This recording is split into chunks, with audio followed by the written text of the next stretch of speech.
Hello, I am Christopher Thaddeus Ian, the host of the web series The Captivating Christian. May Jesus be with you.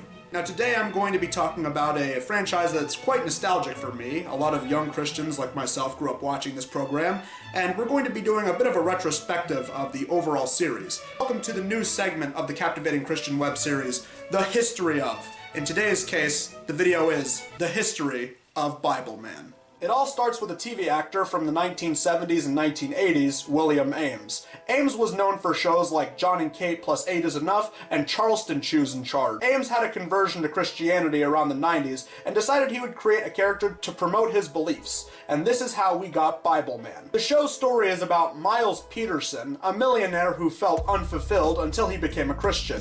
And then he decided to don a yellow and purple flex block costume. It was obviously supposed to be a setup for a Bibleman Larry Boy crossover. Along the way, Miles has a computer system, Eunice, and his best friend slash sidekick, Coates. Good time getting here. Where you been? What? I was in the little superheroes room. Together they fight bad guys as well as teach the gospel to kids who are in need of learning. As for the villains, they're mostly played by Brian Lemons and Steve Weatherford.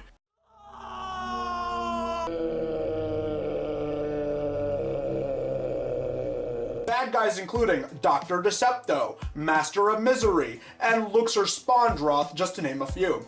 Often with their sidekicks Chaos and Ludicrous. You see those bad guys? They didn't really have to go through all that smoke and sparks and stuff. They just did it because it looks cooler in the video.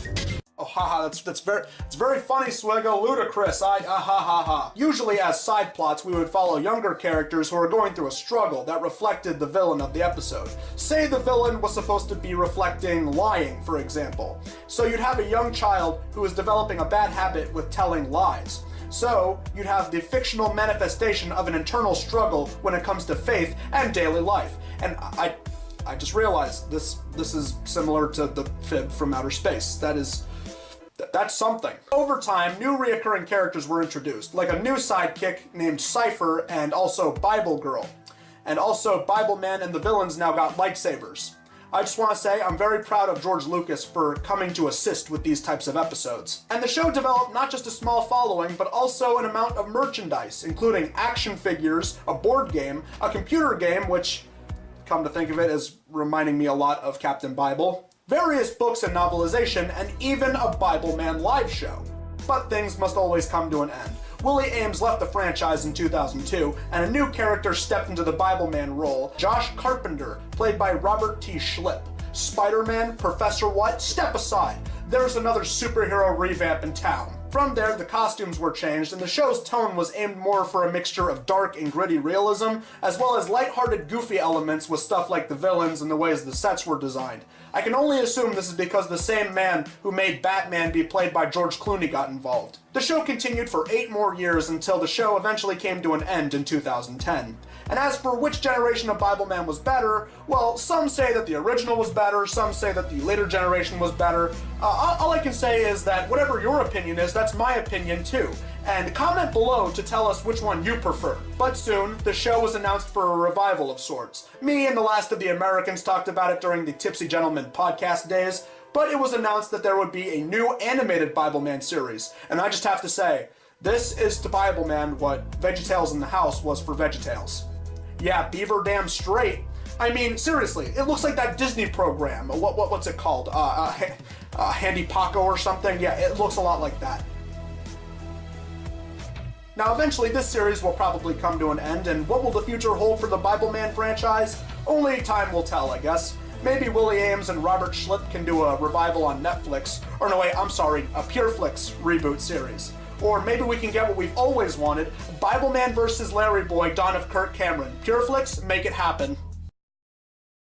Don't take my word for it, oh no. Let's actually ask someone who also grew up watching Bibleman. That person being fellow content creator, the Media Wiz. Hey Wiz.